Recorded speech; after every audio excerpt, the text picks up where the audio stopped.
जय श्री राम। अयोध्या में प्रभु श्री राम का जन्मोत्सव हवन, यज्ञ और ब्राह्मणों को दान देकर मनाया जाता है। वहीं लक्ष्मण जी की सलाह पर राम जी गुरुदेव वशिष्ठ की आज्ञा से अश्वमेध यज्ञ का संकल्प करते हैं और साथ ही वो ये भी स्पष्ट करते हैं, अति सुंदर प्रस्ताव है। हमें इस बात का आभास है कि रावण का वध करने से हमें ब्रह्म हत्या के दोषी हैं। इसीलिए गुरुदेव की आज्ञा से हम अश्वमेध यज्ञ का संकल्प करते हैं। यहां हमें दो विशेष बातों को ध्यान देना चाहिए।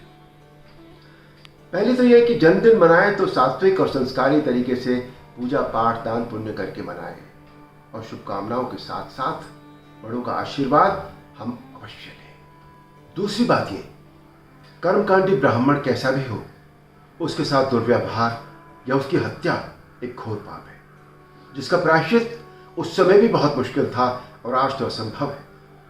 आज हमारे समाज में साधु संतों की उपेक्षा और उनके साथ दुर्व्यवहार, उनके साथ हो रहे अपराध बहुत ही जघन्य है। इसीलिए रामायण हम सब के लिए बहुत ज़रूरी है। वो किसी भी धर्म का हो, किसी भी संप्रदाय का हो, क्योंकि रामायण यही सारी बातें हमें सिखाती है, हमें यही सारी सीख देती है। राम जी ने अश्वमेध यज्ञ का संकल्प तो ले लिया, परंतु धर्मपत्नी के बिना कोई भी धार्मिक कार्य पूरा नहीं होता। अतः यह महायज्ञ भी नहीं किया जा सकता था। दूसरे विवाह का प्रस्ताव किसी भी तरह राम जी को स्वीकार नहीं था। इस बड़े धर्म संकट की स्थिति में श्री राम ने कहा, हमारे दूसरा विवाह करने से हमारे पत्नीव्रत धर्म का खंडन होता है।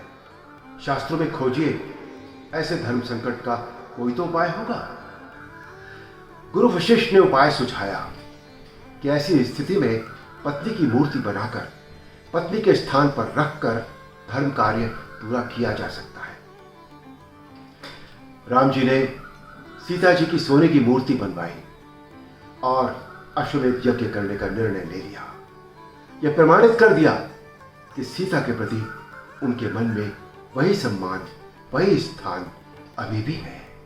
ऐसा करके श्री राम ने संपूर्ण नारी जाति को एक नया गौरव प्रदान किया।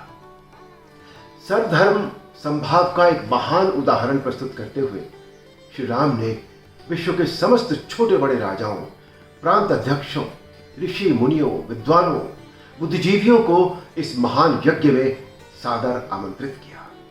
12 वर्षों बाद पूरा राज परिवार एकत्र हुआ। तीनों माताएं, चारों पुत्र, भरत, लक्ष्मण, शत्रुघ्न, तीनों के 2-2 पुत्र और 3 बहुएं, कौशल्या माता सहित सारा राज परिवार सीता जी की कमी से बहुत दुखी है।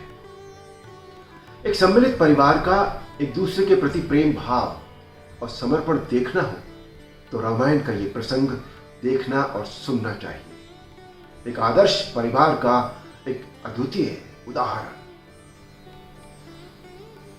जय श्री राम।